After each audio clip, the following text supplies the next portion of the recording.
उद्धव के नेता ने खोल दी अखिलेश यादव की सबसे बड़ी पोल, जग जाहिर कर दिया अखिलेश का मुस्लिम प्रेम। 2012 कुंभ में अखिलेश यादव ने हिंदू आस्था के साथ किया था खिलवाड़। चाचा आजम खान को बनाया था कुंभ मेले का प्रभारी।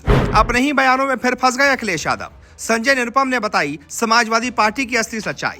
जी, एकनाथ शिंदे वाली शिवसेना के नेता संजय निरुपम ने समाजवादी पार्टी प्रमुख अखिलेश यादव पर निशाना साधा है। उन्होंने अखिलेश के मुस्लिम प्रेम की पोल पट्टी खोलकर रख दी है। अखिलेश को आईना दिखा दिया है और इस वजह से अखिलेश और उनके समर्थकों में हाहाकार मच गया है। संजय निरुपम ने कहा कि जब उत्तर प्रदेश में समाजवादी पार्टी की सरकार थी तो मुस्लिम नेता आजम खान को कुंभ मेले का प्रभारी बनाया गया था, तो फिर कोई गैर मुस्लिम वक्फ बोर्ड के सदस्य क्यों नहीं हो सकता। निरुपम ने कहा कि प्रयागराज में महाकुंभ एक ऐतिहासिक आयोजन हो रहा है। इस आयोजन में दुनिया भर से हिंदू आएंगे। केंद्र सरकार ने प्रस्तावित वक्फ संशोधन विधेयक में गैर मुस्लिमों को बोर्ड के सदस्य के रूप में शामिल करने का प्रावधान किया, मगर समाजवादी पार्टी ने इसका विरोध किया। अब अखिलेश यादव से सवाल पूछ रहा हूं कि यूपी में उनके शासन में मुस्लिम नेता आजम खान को कुंभ मेले का प्रभारी बनाया गया था। जब एक मुस्लिम नेता हिंदुओं के सबसे बड़े समागम का प्रभारी हो सकता है तो एक गैर मुस्लिम वक्फ बोर्ड का सदस्य क्यों नहीं हो सकता। केंद्र सरकार द्वारा प्रस्तावित वक्फ संशोधन विधेयक में वक्फ बोर्ड के सदस्य के रूप में गैर मुस्लिमों को भी शामिल करने का प्रावधान है। समाजवादी पार्टी ने इस प्रावधान का विरोध किया है।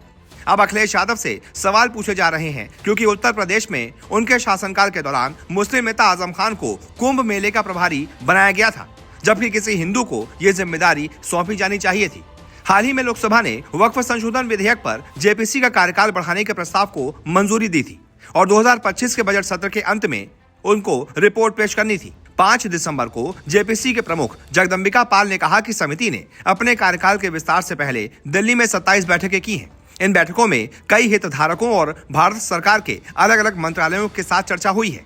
वक्फ संपत्तियों को विनियमित करने के लिए अधिनियमित 1995 के वक्फ अधिनियम की कुप्रबंधन, भ्रष्टाचार और अतिक्रमण जैसे मुद्दों के लिए लंबे समय से आलोचना की जाती रही है। वक्फ संशोधन विधेयक 2024 का उद्देश्य डिजिटलीकरण, बेहतर ऑडिट, बेहतर पारदर्शिता और अवैध रूप से कब्जे वाली संपत्तियों को वापस लेने के लिए कानूनी तंत्र जैसे सुधारों को पेश करके इन चुनौतियों का समाधान करना है।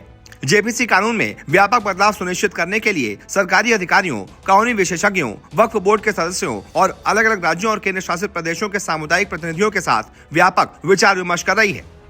ऐसे में आप बताइए, संजय निरुपम ने जो सवाल उठाया है उस पर आपकी क्या राय है? क्या आपको लगता है कि वाकई संजय निरुपम ने बिल्कुल सही मुद्दा उठाया है?